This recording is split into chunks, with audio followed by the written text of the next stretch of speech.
एक वेगळी कला शिकणार आहोत। ही कला अतिशय महत्त्वाची का आहे? कारण तिची आपल्याला गरज आहे।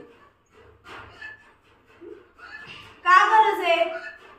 कोणती वेळ आपल्यावरती कधी येईल आणि ते काम आपल्याला करावं लागेल हे सांगता येत नाही, किंवा कधीतरी आपलं खूप अडतं आणि मग आपल्याला असं वाटतं हे येत असतं तर मी आज भुकेलेला राहिलो नसतो, मला आज खायला मिळालं असतं, असं आपल्याला वाटतं की नाही? म्हणून या कला आपण आवर्जून शिकायच्या आहेत। त्यातलीच एक कला आपण शिकणार आहोत। किचन मध्ये म्हणजे आपल्या स्वयंपाक खोलीत नेहमी आपल्याला दिसणारा पदार्थ म्हणजे टोमॅटो। टोमॅटो का खायचा? कारण याच्यापासून काय होतं रे? रक्त वाढतं। अगदी बरोबर। खजूर, टोमॅटो, गाजर याच्यापासून काय होतं? रक्त वाढतं। मग आपण हा टोमॅटो नेहमी खायचा, भाजीतला किंवा कधी कधी भातामध्ये आवडत नाही म्हणून असं बाजूला काढून ठेवतो, तसं बाजूला काढायचा नाही, नेहमी खायचा, कारण त्याचा आपल्या शरीराला फायदा आहे। आजची कला काय? हा आहे चाकू। या चाकूचा उपयोग आपल्याला करता आला पाहिजे। कशासाठी? कापण्यासाठी। काय कापायचं आपल्याला? टोमॅटो, भाज्या, कांदे हे आपल्याला कापता आले पाहिजे। त्याची मदत आपल्या आईला झाली पाहिजे आणि भविष्यात जर आपल्यावरती स्वयंपाक करण्याची वेळ आली किंवा आपल्याला स्वयंपाक करायचा असेल तर अगदीच कांदा सुद्धा कापता येत नाही, टोमॅटो सुद्धा कापता येत नाही असं व्हायला नको। म्हणून आपल्याला या सर्व कला आपल्याला आजपासून शिकायच्या। छोटासा टोमॅटो आहे, हा टोमॅटो पहिल्यांदा काय करायचं? धुवून घ्यायचा। काय करायचं? आपण धुतले ते सगळे टोमॅटो।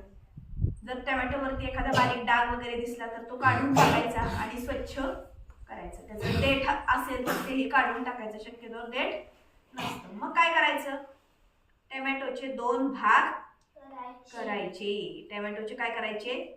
दोन भाग करायचे आणि हळूहळू आपण टोमॅटो कापायला सुरुवात करणार आहोत। हो का? हे अशा पद्धतीने हा टोमॅटो दोन भागात कापून, तीन भागात कापून असे बारीक तुकडे करायचे। जेव्हा आपल्याला सॅलड करायचं असतं, कोशिंबीर करायची असते किंवा आपल्याला मोकळं टोमॅटो खायचं तेव्हा आपण मोठे मोठे भाग करू शकतो। जेव्हा भाजीला आपल्याला कापायचे असतात तेव्हा त्याचे बारीक तुकडे आपल्याला झालेले दिसले पाहिजेत, नाहीतर ते बाजूला काढून ठेवले जातात।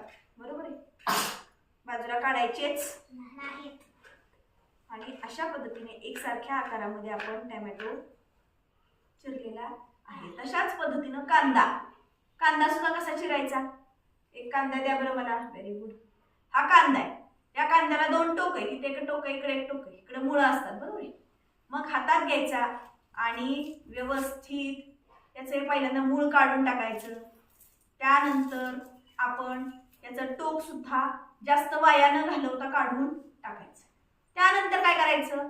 असा हातात धरायचा कांदा आणि बारीकसं आपण त्याच्यावरती एक असं टपली मारायची, पण हळू मारायची, बोट तुटेल असं मारायची नाही, अंदाज घेऊन मारायचं।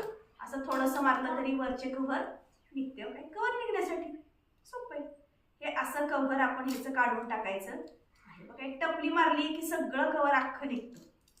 फार कांद्याला बोट लावावी, नख लावावी, बारीक बारीक काढावं लागत नाही। त्यानंतर याच कांद्याचे दोन समान भाग करायचे, उभे। किती भाग करायचे? दोन। चाकू शांतपणे हळूच वापरायचे। असे दोन भाग करायचे, ते भाग सप्पय असे उलटे ठेवायचे आणि नंतर त्याचे असे बारीक तुकडे करायचे आहे। बरोबर आहे का? जुळतंय का? हो। जमतंय का मॅडमला? हो जमतंय। तुम्हाला पण जमणार, आम्ही रोज करतो म्हणून आम्हाला जमतं। प्रत्येक कला ही सरावानं आपल्याला ही कला छान आत्मसात करता येते, म्हणजेच पारंगत होता येतं त्या कलेमध्ये, शिकता येते। प्रत्येक मुलीला घरात स्वयंपाक करावा लागतो म्हणून तिला कांदा टोमॅटो कापणं काही फार अवघड नाही। अशा पद्धतीनं आपण कांदा आणि टोमॅटो कापणार आहोत। एक कांदा, दोन टोमॅटो, दोन कांदे, दोन टोमॅटो आपण चिरायचे आहेत। आणि हा चाकू कमी म्हणून तुमच्या ताब्यात दिलेला आहे. अतिशय हळूहळू आपल्याला हे काम करायचंय, गडबड करायची नाही, कापून घ्यायचं नाही अजिबात. ठीक आहे, जमतं आपल्याला, जमणार आपल्याला, बाकीचं सगळं जमतंय, मग हे का नाही जमणार. अशा पद्धतीनं आपण आपल्याला जीवनात आवश्यक असणाऱ्या बऱ्याच गोष्टी आपण शाळेत जर शिकल्या तर त्याची घरी जाऊन आपल्याला भीती वाटणार नाही.